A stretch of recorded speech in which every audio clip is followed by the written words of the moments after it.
안녕하세요. 도끼와 미국 주식 찾는 것을 환영합니다. 제가 방금 보여드린 맛있는 햄버거 영상 잘 보셨나요? 너무 맛있어 보이는 햄버거입니다. 이 햄버거가 오늘 종목의 주인공인 비욘드 밋이 되겠고요. 제 구독자 요청하에 만들어진 영상이 되겠습니다. 먼저 시작하기 전에 혹시 제가 분석했으면 하는 회사가 있다면 언제든지 코멘트란에 적어주시면 감사하겠습니다.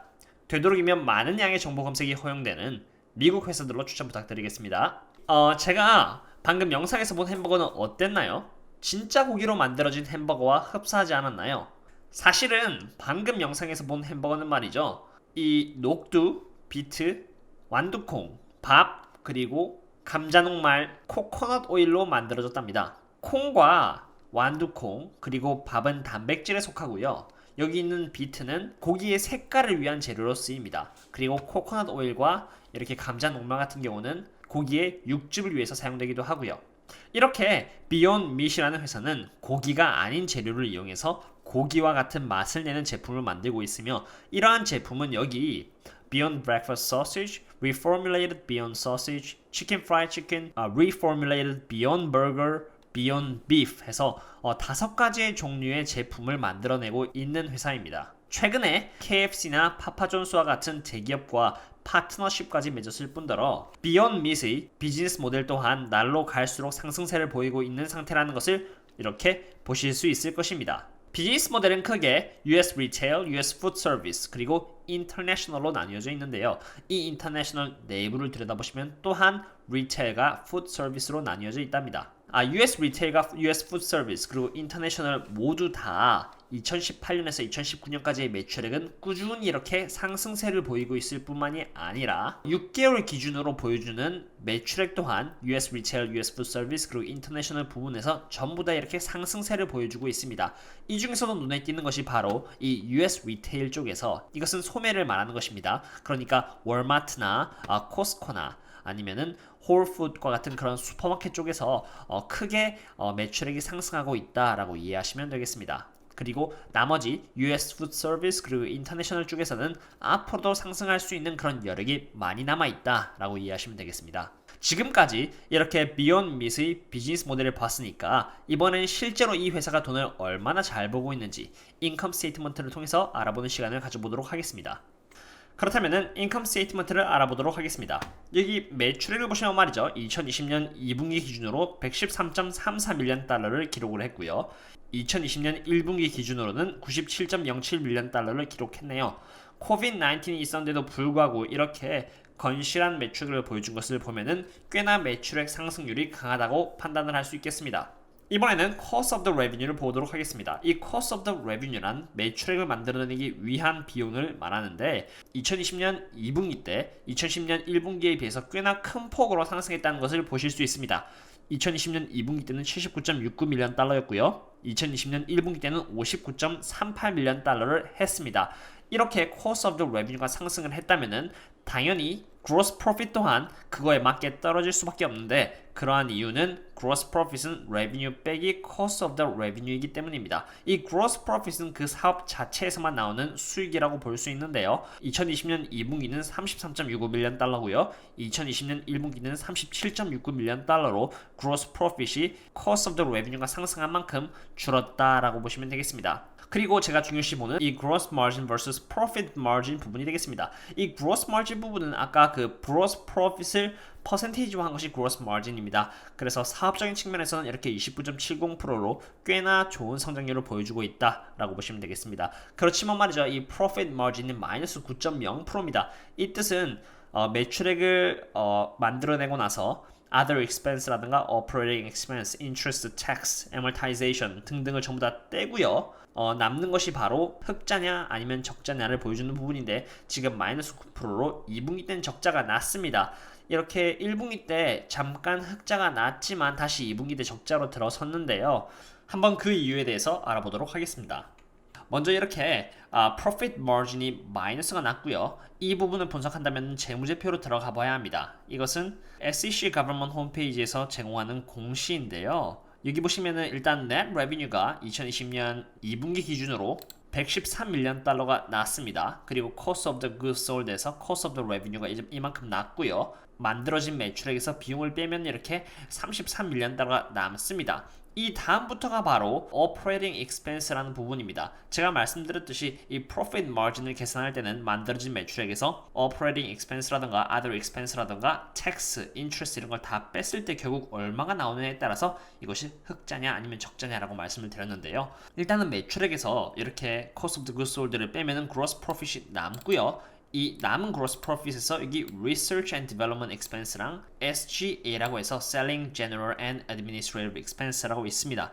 그리고 restructuring expense라고 또 있네요. 그럼 이게 total operating expense라고 나옵니다. 그게 바로 41밀리언 달러가 되겠고요. 이 중에서 가장 큰 폭을 차지하는 부분이 바로 이 SGA다 라고 보시면 되겠습니다. 그래서 이렇게 gross profit 자체에서는 흑자가 났지만 여전히 operating expense를 차감한 뒤에 적자가 난 이유는 여기 selling, general and administrative expense 부분이 굉장히 컸기 때문에 적자가 났다 라고 보시면 되겠습니다. 그리고 추가로 이 operating expense가 역사적으로 어떤 트렌드를 보여왔는지를 본다면 말이죠. 안타깝게도 이 operating expense가 계속 커져 왔습니다. 2020년 1분기 때는 35.88밀리언 달러였는데 2020년 2분기 때는 41.82밀리언 달러로 꽤나 큰 폭으로 증가했다는 것을 알 수 있습니다. 그리고 아까 저희가 Sales and General Administrative 부분이 가장 큰 폭으로 증가했다고 제가 말씀을 드렸는데 말이죠. 이렇게 operating expense를 담당하고 있는 부분이 바로 R&D 그리고 SGA 게다가 restructuring 부분이었습니다. 그렇지만 restructuring은 R&D와 SGA에 비해서 적었기 때문에 그건 일단 빼겠습니다. 그래서 R&D와 SGA를 봐보도록 하겠습니다. 여기 이 operating expense의 일부분을 담당하고 있는 R&D를 보시면 말이죠. 이렇게 R&D는 이렇게 2020년 1분기 때만 해도 6.19밀리언 달러였고요. 2020년 2분기 때는 6.02밀리언 달러로 그렇게 크게 증가하지 않고 오히려 스테디한 모습을 보여주고 있습니다. 그렇지만 말이죠. 여기 이 SGA, Sales General and Administrative 부분을 보시면은 계속 증가를 해왔습니다. 옛날부터. 2020년 1분기 때는 27.32밀리언 달러고요. 2020년 2분기 때는 34.29밀리언 달러로 굉장히 큰 폭으로 증가했다는 것을 알 수 있고요. 이 SGA는 판매비와 관리비를 뜻합니다. 그러니까 기업의 관리 활동에서 발생하는 비용으로 매출 원가에 속하지 아니하는 모든 영업비용을 포함한다는 것이죠. 급여나 복리후생비, 광고비, 접대비 등등이 있을 수 있고요. 어쨌든 이 부분이 계속 늘어나는 것은 기업의 매출을 계속 갉아먹는 요인으로 발생할 수 있다. 그러니까 기업 입장에서는 이 SGA를 줄일 필요가 있다는 것을 뜻합니다. 인컴 스테이트먼트를 통해서 지금 Beyond Meat은 매출액은 비록 오르고 있지만 이렇게 적자를 보고 있는 회사라는 것을 알았고요. 과연 적자에서 다시 흑자로 돌아설 때까지 그 체력이 있냐 없냐를 밸런스시트를 통해서 알아보도록 하겠습니다. 여기 먼저 2020년 2분기 기준으로 갖고 있는 캐시 쪽을 보시면은 222.33밀리언 달러로 꽤나 큰 폭의 현금을 갖고 있다라고 보시면 되겠습니다. 굉장히 다행스러운 부분인 것 같습니다. 리시버블은 45.99밀리언 달러로 12개월 이내 거래처로부터 받을 수 있는 돈을 의미하고요. 여기 인벤토리 쪽은 143.03밀리언 달러로 재고를 뜻합니다. Property, Plant and Net Equipment 쪽을 보시면은 84.08밀리언 달러로 이것은 공장이나 장비에 대한 것을 자산화시킨 것이고요. Liability Distribution을 보겠습니다. 여기 Non-Current Debt는 12개월 이후, 즉 장기간에 걸쳐 10년, 20년, 30년 동안 은행에다가 조금씩 내는 부분을 non-current debt라고 하는데 이게 61.79밀리언 달러 정도 있다라고 보시면 되겠습니다. current debt는 2.44밀리언 달러로 굉장히 작은 양을 갖고 있네요. 12개월 이내에 은행에다가 갚아야 되는 돈을 의미하고요. payable은 53.59밀리언 달러입니다. 이것은 12개월 이내 거래처에게 내야 되는 돈이라고 할 수 있습니다. 그래서 이 밸런스 자체를 평가해보면 밸런스시트는 굉장히 좋다라고 볼 수 있습니다. 왜냐하면 갖고 있는 캐시가 보유하고 있는 부채에 비해서 훨씬 더 많기 때문이죠. 지금 현재 갖고 있는 이 캐시 222밀리언 달러를 이용해서 장기간 동안 내야 되는 부채를 그냥 한 번에 상환하고도 충분한 돈이 남아있기 때문에 잠깐 적자로 떨어졌지만 다시 언제든지 흑자로 올라올 수 있는 그런 체력을 보유하고 있다라고 판단할 수 있는 것입니다. 앞으로 이 회사가 상승할 수 있는 재료들에 대해서 말씀드려보고자 합니다. 첫 번째는 온라인 채널이 되겠습니다. 여기 보시면은 Beyond made 4% after opening direct 온라인 채널이라고 2020년 8월 27일 날 이렇게 기사가 났는데 말이죠. 이 기사가 나자마자 실제로 4%의 상승이 있었고요. 이렇게 인터넷을 통해 비욘드 밋의 제품을 판매하게 됨으로써 3분기 매출액 상승에 기여하지 않을까라는 생각이 듭니다. 여기 홈페이지를 보면 말이죠. 샵이 있고 이렇게 6개의 제품이 있는데 말이죠. 배달을 하면은 이렇게 박스로 온다고 합니다. 두 번째는 채식주의자가 되겠습니다. 미국에서만 해도 6%의 사람들은 고기를 먹지 않습니다. 영국에서는 1.16%, 그리고 인디아에서는 여기 39%, 이스라엘 13%, 타이완 12%, 이탈리 10%, 오스트리아는 9%로 5년 내에 여기 비건 밋 프로덕트가 2025년에 120조를 차지할 것으로 예상이 되고요. 2030년에는 250, 그리고 2035년에는 약 380, 그리고 2040년에는 약 450조를 기록할 것으로 예측이 되고 있습니다.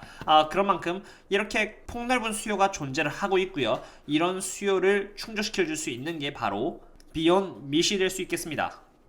하지만 꼭 알아두셔야 하는 리스크 부분도 있겠습니다. 첫 번째는 많은 경쟁사들입니다. 여기 보시면은 홈웨어 푸드, 시스코 코퍼레이션, 네슬, 켈로그, 타이슨, 크로거 컴퍼니, 콘에그라, 크라프트, 하인즈 등과 같이 비욘드 밋 말고도 많은 경쟁사들이 있다는 것을 보실 수 있습니다. 또한 No Pet Margin과 ROIC를 보시면 말이죠. 비욘드 밋 같은 경우는 다른 회사들에 비해서 특히나 작은 비율을 차지하고 있다는 것을 보실 수 있겠습니다. No Pet Margin은 영업이익에서 세금을 뺀 부분이며 기업이 얼마나 효율적으로 사업을 하는지에 대한 지표입니다. 그리고 여기 ROIC는 Return on Invested Capital로 투하 자본 수익률입니다. 투하 자본 대비 얼마나 이익을 벌어들이냐인데 이렇게 각각 2% 그리고 3%인 것을 보아하니 얼마나 낮은 효율로 사업을 하고 있는지 알 수 있는 부분입니다. 그리고 이러한 이유는 말이죠. 여기 이렇게 Operating Expense가 Beyond Meat에 제일 많이 있다는 이유입니다. Beyond Meat을 보시면 자가마치 Operating Expense가 35% 이상이나 되는데 반면 다른 회사들은 전부 다 20% 아래에 있다는 것을 보실 수 있겠습니다. 이러한 이유에서 회사가 많은 레비뉴를 내고 있지만 오퍼레이팅 익스펜스가 많기 때문에 적자를 봤다라고 이해하시면 되겠습니다. 두 번째는 Impossible Foods의 등장입니다. Impossible Foods은 privately owned company로 아직 상장되지 않은 회사입니다. 지금 이 회사는 무서운 기세로 리테일 시장을 빼앗고 있는 상황인데 1700개의 크로거 슈퍼마켓에 Impossible Food 상품이 전시되어 있고요. 500%의 리테일 익스펜션을 했다는 것은 비욘드 밋의 매출에서 이 리테일 부분이 많은 비중이 있다는 것을 감안한다면 충분히 걱정되는 부분이라고도 봅니다. 또한 Impossible Food Products now available DTC with free home delivery across the US라는 기사가 있는데요.